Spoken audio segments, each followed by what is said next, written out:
India economic giant. Which country is set to surpass China in population this year and has transitioned from near poverty to on track to becoming the world's third largest stock market?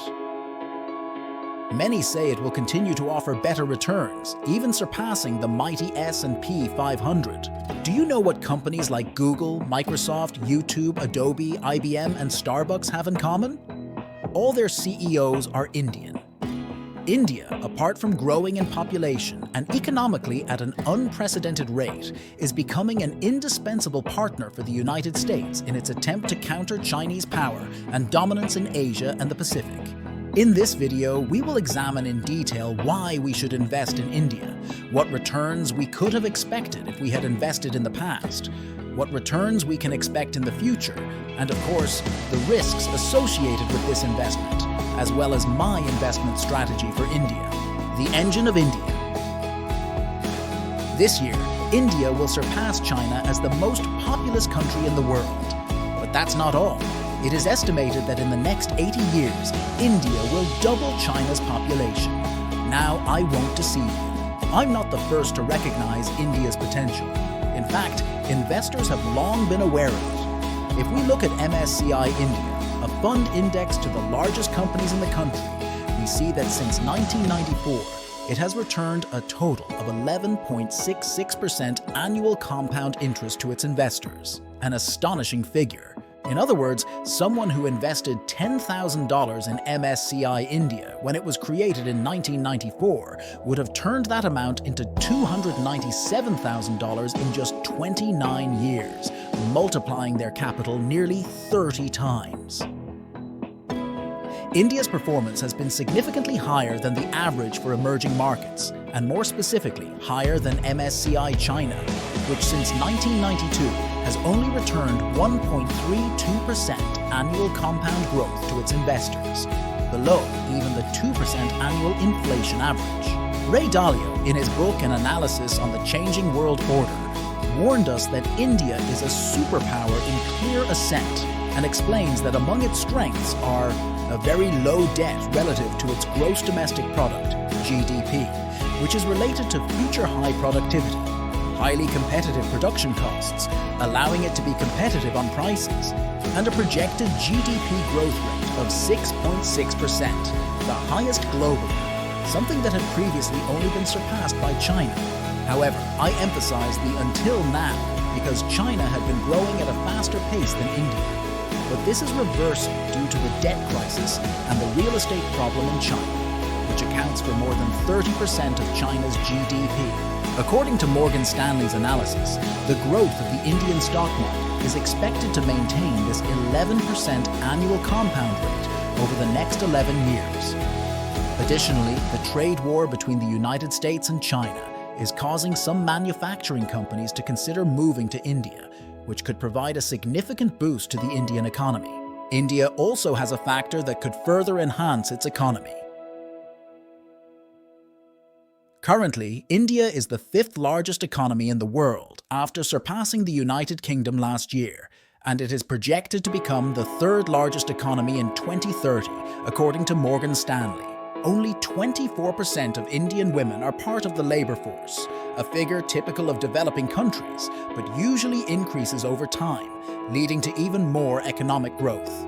Furthermore, many Indian CEOs are leading major and cutting-edge companies worldwide, creating a favorable environment for young Indians to have good role models to follow and replicate a culture of effort and sacrifice to build the multinational giants of the future. How to invest in India.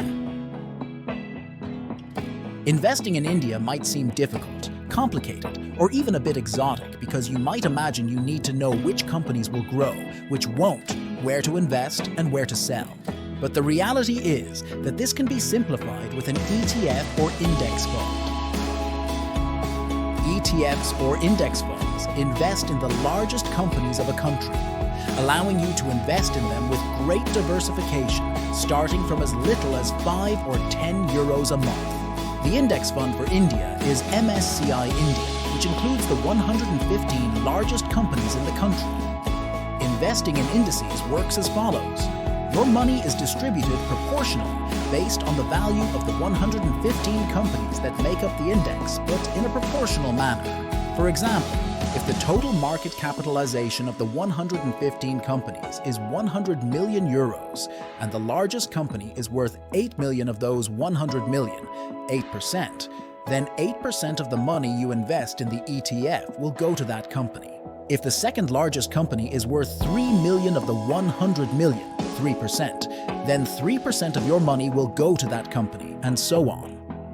These indices are rebalanced according to the real value of each company at any given moment. So if a company appreciates significantly, the index will allocate more weight to that company to reflect its current value. The advantage of investing in indices is that you don't need to know which company will rise or fall. The index rebalances itself for you.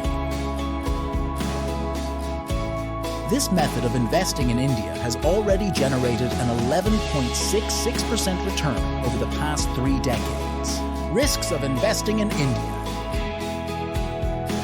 Naturally, all investments carry risks, and this case is no exception. It's important to understand that past performance does not guarantee future results. Some risk factors for investing in India include limited manufacturing potential. Although India is growing rapidly, it still manufactures only 10% compared to China as a manufacturing powerhouse. Innovation and patents. China is significantly ahead of India in terms of innovation and patents. China holds 38% of all patents filed globally. The United States holds 18%, while India holds only 1%. While this trend may reverse in the future, India is currently lagging. Market valuation. The PE ratio, price earnings of MSCI India, is relatively high, paying 20 times earnings, similar to the S&P 500. This occurs in countries or indices where significant potential for appreciation is expected. In conclusion, while investing in India is highly interesting, I would recommend having a portion of your portfolio invested in India while always diversifying. I invest in India as part of a broader, geographically diversified investment strategy. If you like this analysis of India, I strongly recommend you subscribe because I will be posting more analyses of other countries where you will find data you might not expect.